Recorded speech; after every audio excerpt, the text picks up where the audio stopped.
Boa noite, é quarta-feira, nós estamos de volta com mais um programa de amigos.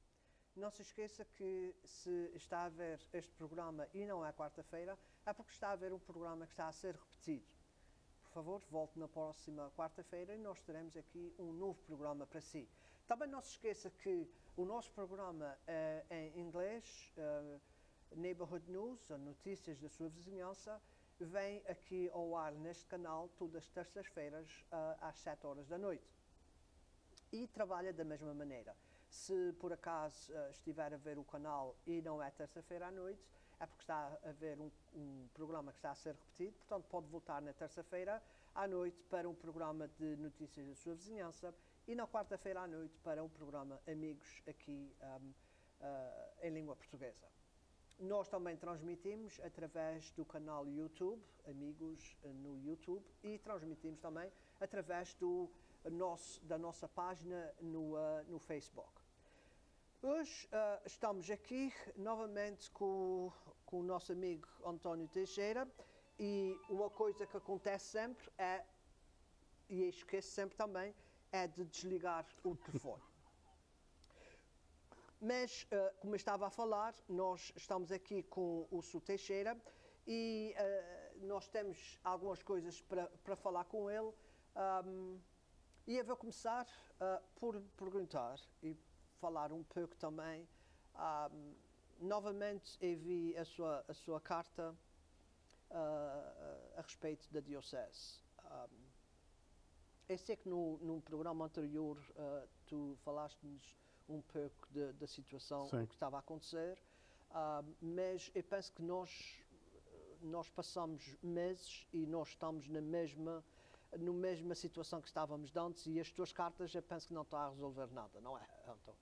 É, exatamente, já estamos envolvidos neste assunto e deixe-me esclarecer porque as pessoas que não estão a par do assunto, é que o nosso bispo, Edgar da Cunha, impôs uma taxa sobre todas as freguesias da Diocese.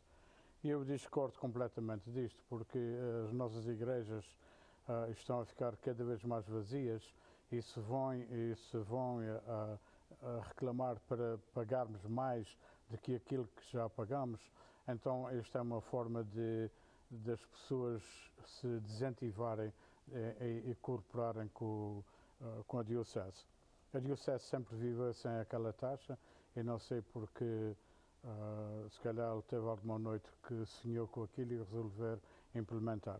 Mas estamos inscritos e as respostas, e encontrei-me várias vezes com o assessor da Diocese, mas reuniões nulas que as respostas eram vagas, as promessas eram dadas e já se passaram 2 anos ao ponto que eu disse que já não ia desistir de escrever para eles porque continuavam-me a ignorar. No entanto, aconteceu algo que eu acho que está extremamente errado.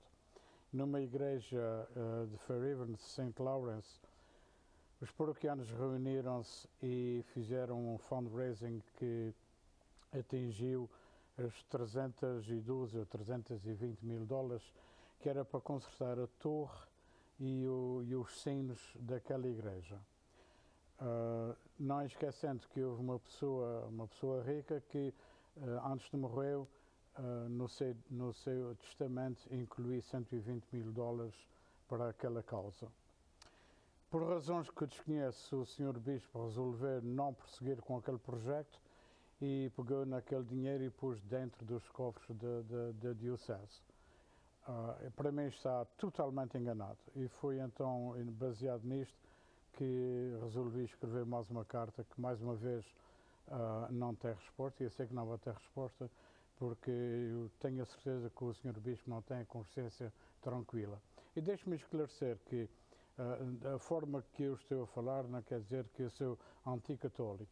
Eu sou, sim, contra as pobres ações praticadas pelos nossos líderes religiosos.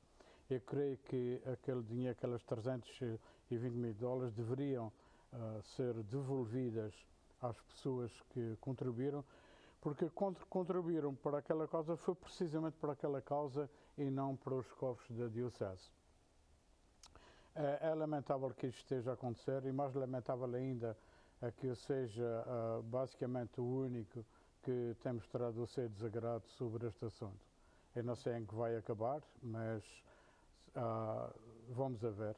Tenho a esperança ainda que um dia ele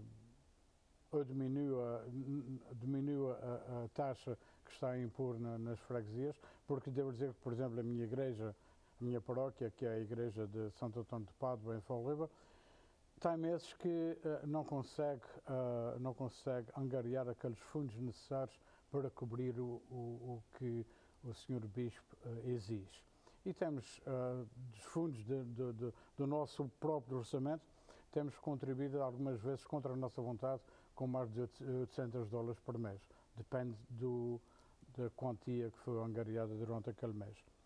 Até hoje ainda não havia nenhum mês que tivéssemos atingido as 2.000 e poucos dólares que ele exige de nós. Temos estado algumas vezes pertinho, outras vezes estamos longe, e assim vamos vivendo. E a nossa igreja, como disse há pouco, está cada vez mais vazia. Eu creio que antes de se exigir dinheiro dos paroquianos, se devia sim criar programas para incentivar não apenas a juventude, mas até mesmo aqueles que já desistiram de ir à igreja, criar programas para encorajar as pessoas a voltar à igreja. Isto não está a ser feito. Eu uma vez sugeri que dentro das listas de paroquianos que já não vão à nossa paróquia, que se formasse um comitê para entrar em contato com essas pessoas e tentar saber por que desistiram e se estavam dispostos a voltar e criar, enfim, um programa que incentivasse as pessoas a voltar à igreja. Eu sei que nós, eu estou a falar apenas, neste momento estou a falar nos católicos, nós temos a tendência sempre de arranjar uma desculpa, por mais disparatada que seja, para não ir à igreja. E eu não concordo com isso. Nós podemos não concordar com as ações dos nossos líderes, mas não quer dizer que vamos desistir de ir à missa ou de praticar aquilo que a igreja exige de nós. Quando é que houve essa mudança e essa obrigação da igreja ter um total que tem que entregar à diocese? Isto principiou em novembro de 2015 e a minha luta já se arrasta, também a minha palavra está arrastando, as minhas cartas já se arrastam já há 2 anos. Chegou ao ponto que eu disse, não vale a pena por 2 razões. Primeira, porque eles não me dão crédito por aquilo que eu digo. A segunda, eu também não tenho o apoio ou se tenho o apoio dos paroquianos, eles não se querem envolver num assunto que talvez tenham medo de ofender o subispo ou os líderes da igreja. Isto, eu não me preocupo ofender ninguém, desde o momento que eu me sinta dentro da razão e sei que estou certo. Eu penso que uma das razões, de certo, que afastou as pessoas da igreja foi aquele envelope que eles tinham que deixar atrás todas as vezes que iam à igreja. Porque começou só com a oferta. Eu lembro-me há 30 anos que quando ia à igreja era uma oferta. Nós dávamos $2, $3, $5, quem podia dar $10 dava $10. Pois. Mas não tinha aquela obrigação de dar aquela quantidade. Depois começaram os envelopes já vinham ter a casa. E a pessoa, se falhava uma semana, levava os 2 envelopes. A pessoa, se via uma vez por mês, via-se obrigada a dar o dinheiro daquelas semanas todas que perdeu. Só aquilo passou mais a ser mais uma conta para pagar. Sim, pode dizer que foi, mas também não nos podemos esquecer que a igreja é um edifício. Um edifício tem de se manter. E para se manter, tem de ter programas preventivos para se manter em boas condições. E para isso é preciso dinheiro. Além disso, as paróquias também têm os seus empregados que têm de os pagar. E uma paróquia não pode depender da incerteza do paroquiano enquanto pode contribuir. Se alguém que que vá para a igreja, se não tem envelope, que dá $1 quando pode dar um pouco mais, pois deve dar mais. Aqueles envelopes vieram basicamente dizer o mínimo que se podia contribuir para as despesas da igreja. Eu não tenho queixa nenhuma contra a razão dos envelopes. Se alguma semana eu não vou à missa da minha paróquia e vou a outra, não quer dizer que eu seja obrigado a contribuir quando eu falhei a missa na minha paróquia. Porque quando vou a outra igreja, quando a sexta passa, eu não deixo o envelope, porque não pertence àquela freguesia, mas sim deixo lá o meu contributo para aquela freguesia a que eu atendi. E acho que assim é que deve ser.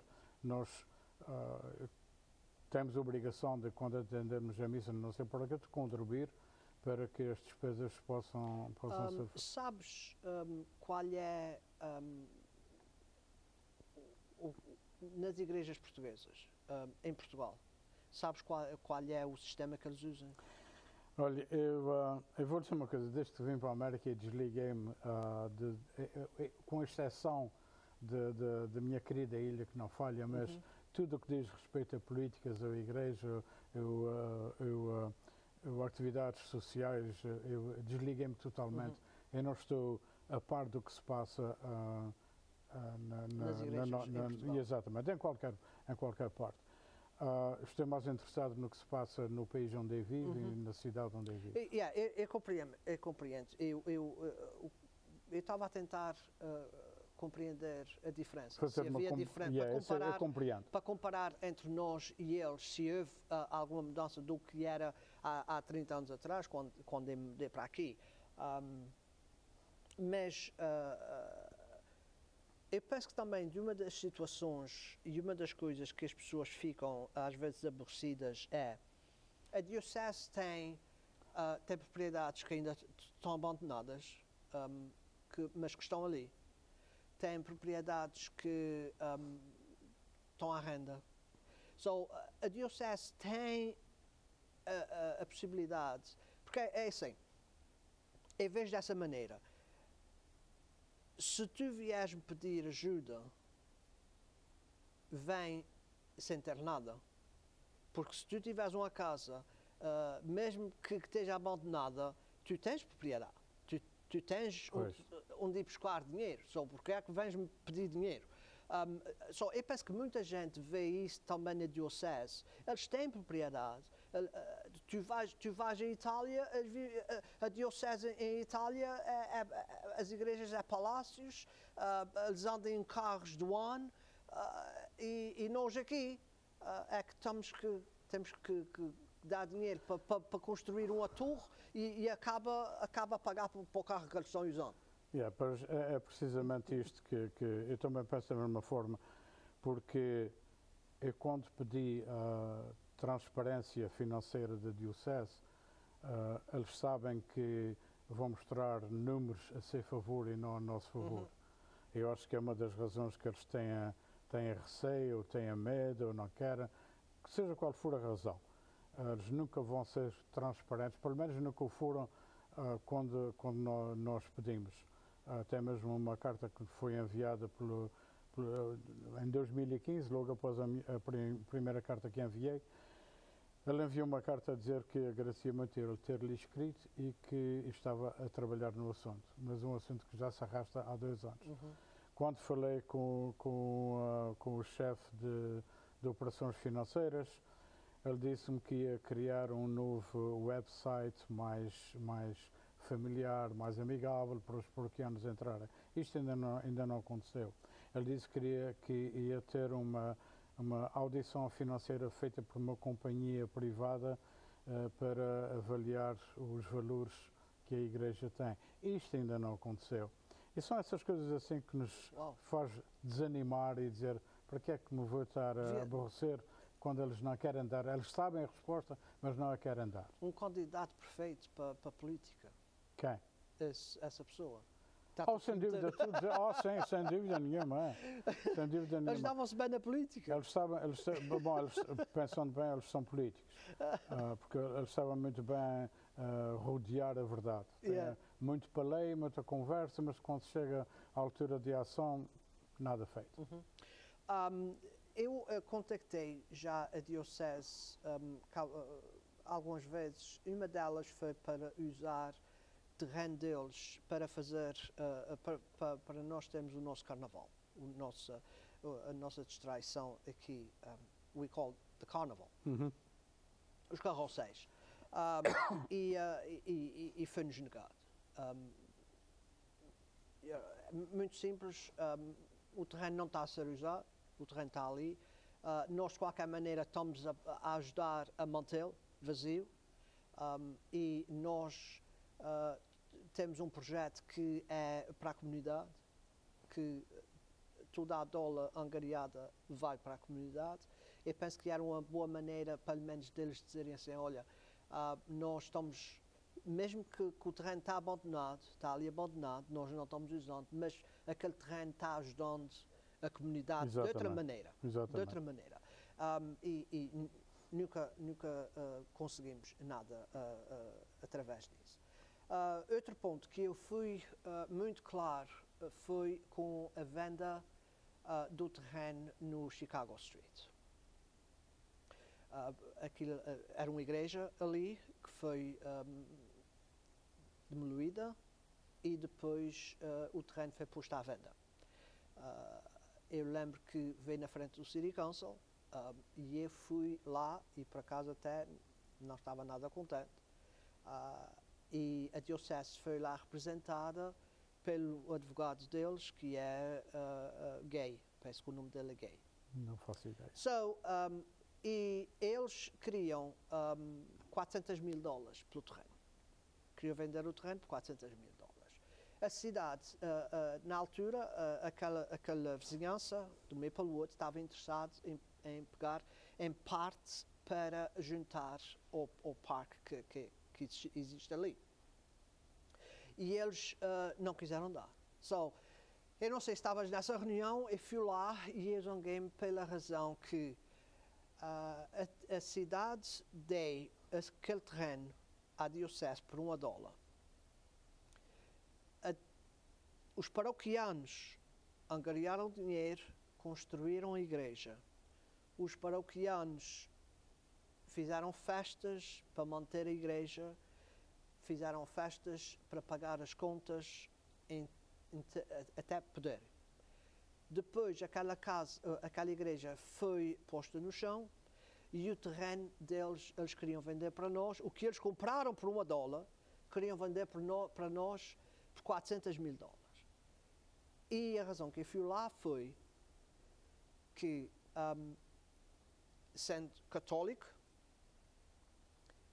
eu quero dar aquele terreno para trás para a cidade por $1. Porque a Diocese não fez nada ali. Os paroquianos é que construíram, os paroquianos é que manteram. Eu penso que o direito era, a gente já usou o terreno, a gente não está precisando do terreno mais, aqui está o terreno para a cidade. Foi uma parte que eu até disse, está bem, vocês querem $400 mil, mas aqui está, o meu envelope não vai mais para a igreja até nós pagarmos $400 mil.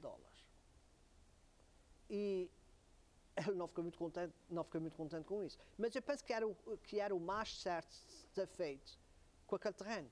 E isso é só um exemplo do que a Diocese faz. E não é só, eu lembro do que está a falar, mas não é este o único terreno que está a causar controvérsia. Lembra-se de uma igreja que havia mesmo em frente ao Parque Kennedy, que também foi demolida. Sim. As grandes festas do Espírito Santo tentaram comprar aquele terreno, embora antes o bispo que estava antes, acho que ofereceu aquele terreno para se fazer um museu, mas as possibilidades financeiras das grandes festas acho que não estavam ao alcance daquele sonho. Mas tentaram novamente, e a resposta que o Sr. Bispo deu foi que tinha de ser através de um agente de propriedades.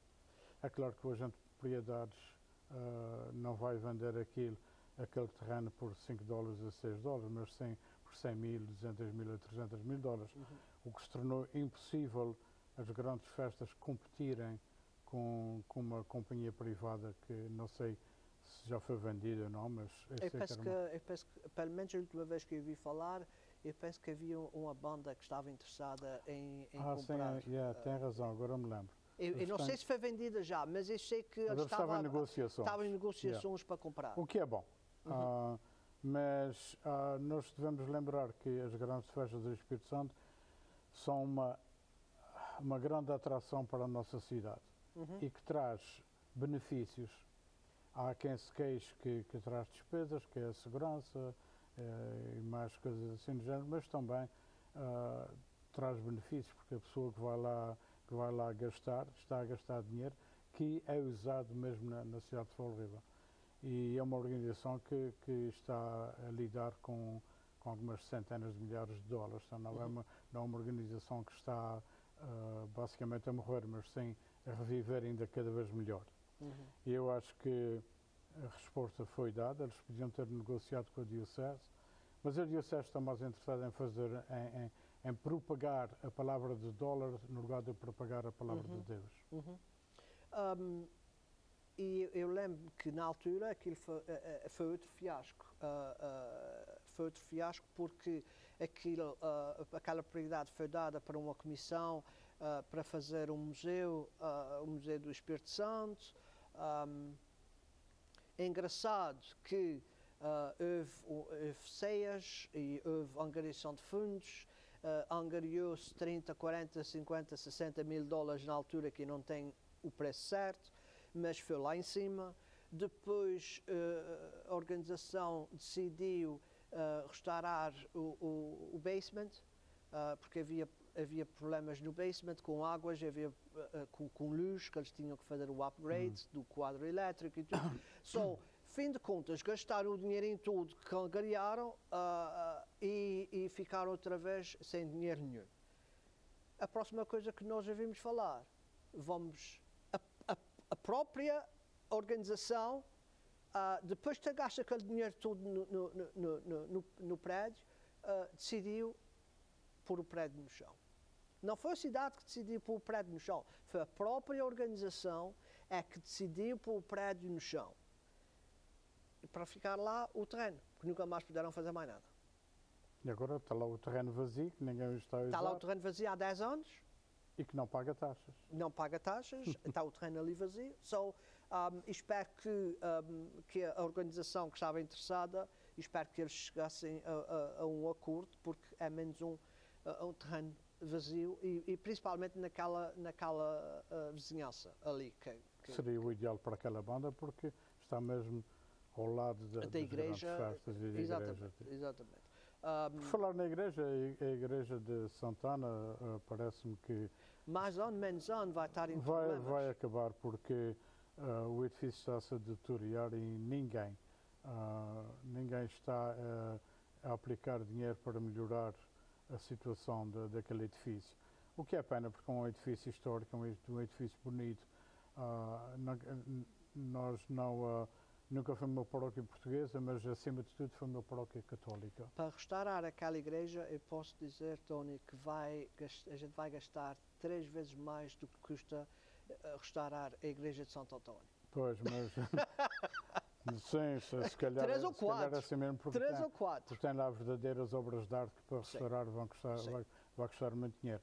Mas eu juro que a Diocese devia se envolver mais neste assunto e formar um comitê e saber o que é que se pode fazer com aquela igreja, porque continuar assim, dizer uma missa na cave, no basement, e em cima, que é a parte mais bonita e mais histórica e com mais arte, com mais tudo, está totalmente desprezada, também não está certo.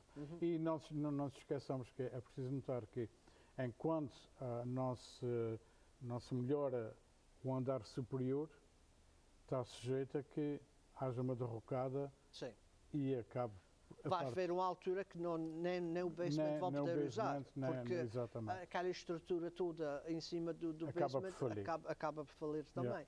Mas E é preciso ver que um edifício daqueles não tem um uso para mais nada. Tens as reitorias ali de roda e tudo, mas o edifício em si, aquilo é uma catedral. O edifício em si, o desenho do edifício, eu não vejo muito mais coisas que não sejam uma igreja exatamente, a usar. Eu não acho que haja, desculpe, eu não acho que haja outra religião que tenha possibilidades financeiras de restaurar aquele edifício. Se não for a Igreja Católica, acho que mais ninguém pode. Eu penso que eles já estão, eu penso que a Diocese já está tarde para começar a olhar aquela igreja. Eu penso que eles já estão atrasados. Pois, quanto mais tempo levar, mais depressa se vai deteriorando e o custo é maior. Assim que houve o problema e a decisão de fechá-la, naquela altura devia-se ter já começado a ver quais eram os problemas e como é que se podia. Porque daqui para lá é como os edifícios da cidade. A gente usa até o último dia. Depois, no último dia, a gente fecha e depois a gente leva 10 anos para ver como é que a gente vai fazer. E às vezes a gente acaba por perder o prédio porque o prédio já está tão... Pode-se falar no Durfee High School. Pode falar no Durfee e isso é motivo para mais um programa só dedicado ao Durfee e as opiniões que estão aí fora agora só do Durfee. E eu tenho dito que há conversações de tirar o Durfee dali para outra localização. Eu concordo que seja um pouco tarde para essas conversações, mas também concordo que não se devia mexer nos sinos onde estão, porque aquele local agora já virou um lugar, um memorial. Metendo aqueles sinos no prédio novo não vai trazer o Rock Street para trás. E os estudantes que me viam o Rock Street. Aquilo foi um local que já está com dedicações de pessoas que já morreram. Aquilo virou um monumento. Deixa-se um monumento lá e bem, eu não sou arquiteto, não sou engenheiro, não faço ideia como é que pode funcionar. Mas, na realidade, ainda ontem, na reunião da City Council, isto foi falado, que aquilo é um monumento que deve ser respeitado. Isso é um monumento que eu julgo que deve ser respeitado. E deve haver uma forma de se construir a nova escola à volta daquilo, sem que prejudique o... Eu penso que isso é as conversações que nós vamos agora daqui para lá e como é que nós vamos pagar 100 milhões de dólares. Exatamente. Nós terminamos por hoje mais um programa. Thank you, Tony, for coming. Obrigado por teres vindo. E nós podemos, talvez em 2 semanas, repetir de novo. Nós não falamos de ter papel, não falamos... Não faz mal, porque o que eu tinha aqui, olha, fica para a próxima vez, que eu tenho esse papelinho que é para não me esquecer das promessas nunca cumpridas. É motivo para o próximo programa. Exatamente. Até lá, fique connosco. Obrigado e continuação de boas festas.